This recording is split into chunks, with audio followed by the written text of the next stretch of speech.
بسم اللہ الرحمن الرحیم۔ السلام علیکم ناظرین، میں ہوں جی ایم جمالی اور آپ دیکھ رہے ہیں ڈیجیٹل کے سب سے بڑے چینل نیوز پاکستان کا پروگرام اے ٹو زی۔ ناظرین، خبر ہے کہ پیپلز پارٹی اور حکومت کے درمیان 27ویں آئینی ترمیم کے مسودے پر ڈیڈ لاک ہو گیا ہے، جس کی وجہ سے کابینہ کا بلایا گیا اجلاس ملتوی کر دیا گیا ہے۔ ذرائع کے مطابق وفاقی کابینہ کے طلب کیے جانے والے اجلاس کی اندرونی کہانی سامنے آ گئی ہے۔ کابینہ کا اجلاس 27ویں آئینی ترمیم کے مسودے کی منظوری کے لیے بلایا گیا تھا، جس میں آئینی ترمیم کے مسودے پر بریفنگ دی جانی تھی۔ ذرائع کا کہنا ہے کہ اب کابینہ کا اجلاس ہفتے کو بلائے جانے کا امکان ہے۔ ذرائع کا کہنا ہے کہ حکومتی اتحادیوں کا 27ویں آئینی ترمیم کے مسودے پر تاحال اتفاق رائے نہیں ہو سکا ہے، جبکہ پیپلز پارٹی نے حکومت کو اپنے تحفظات سے آگاہ کر دیا ہے۔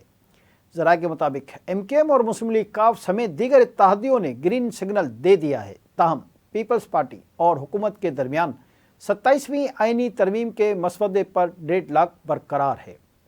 ذرائع کا کہنا ہے کہ پیپلز پارٹی اندرونی طور پر مشاورت کے بعد مسودے میں ترامیم کر کے حکومت کو آگاہ کرے گی۔ مسودے پر حکومت اور اتحادیوں کے اتفاق رائے کے بعد وفاقی کابینہ کے اجلاس کا فیصلہ ہوگا۔ دوسری جانب سپریم کورٹ میں مجوزہ آئینی ترمیم پر ججز اور وکلاء کے درمیان دلچسپ مکالمہ ہوا۔ آئینی بینچ میں سول سروس رولز سے متعلق کیس کی سماعت جسٹس امین الدین خان کی سربراہی میں آئینی بینچ نے کی۔ دوران سماعت جسٹس امین الدین خان نے وکیل سے سوال کیا کہ کیا کیس آج ختم ہو جائے گا؟ وکیل فیصل صدیقی نے کہا کہ میرے خیال سے آج شاید کیس ختم نہ ہو پائے۔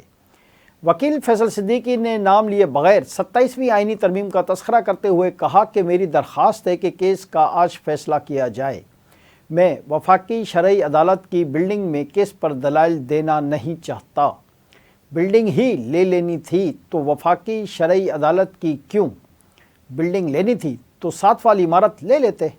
وکیل فیصل صدیقی کی بات پر آئینی بینچ کے ججز مسکرا دیے۔ جسٹس جمال بندوخیل نے مسکراتے ہوئے وکیل سے کہا کہ رات آپ کے حق میں کچھ پیش رفت ہوئی ہے۔ وکیل فیصل صدیقی نے کہا کہ مجھے کوئی شبہ نہیں، سپریم کورٹ کا کوئی کچھ نہیں بگاڑ سکتا، جس پر جسٹس جمال بندوخیل نے کہا کہ اگر یہی ایمان ہے تو پھر فکر کی کیا بات ہے۔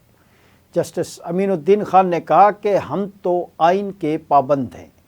وکیل فیصل صدیقی نے ججز سے کہا کہ آپ کو معلوم ہے کہ وفاقی شرعی عدالت کیوں بنائی گئی تھی؟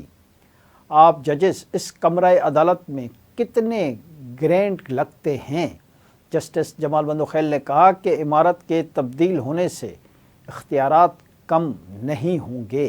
جی ناظرین، ادھر ذرائع سے خبر ہے کہ حکومت نے مجوزہ 27ویں آئینی ترمیم کے تحت آئینی عدالت قائم کرنے کا فیصلہ کیا ہے، جس میں ابتدائی طور پر 7 ججز ہوں گے، اور اس حوالے سے سرکاری ذرائع کا کہنا ہے کہ یہ ملک کے عدالتی ڈھانچے میں اصلاحات کی جانب ایک بڑا قدم ہوگا۔ آئینی عدالت کے قیام کا سب سے پہلے خیال میثاق جمہوریت میں پیش کیا گیا تھا، جس پر پیپلز پارٹی اور مسلم لیگ نون نے 2006 میں دستخط کیے تھے۔ یہ تجویز ایک مرتبہ پھر وسیع تر آئینی اصلاحاتی پیکیج کے حصے کے طور پر بحال کی گئی ہے، اور اس پر اتحادی جماعتوں کے درمیان مذاکرات جاری ہیں۔ مجوزہ پلان کے مطابق آئینی عدالت کے ججوں کی ریٹائرمنٹ کی عمر 68 برس ہوگی۔ یہ حد سپریم کورٹ کے ججوں کی ریٹائرمنٹ کی عمر سے 3 سال زیادہ ہے۔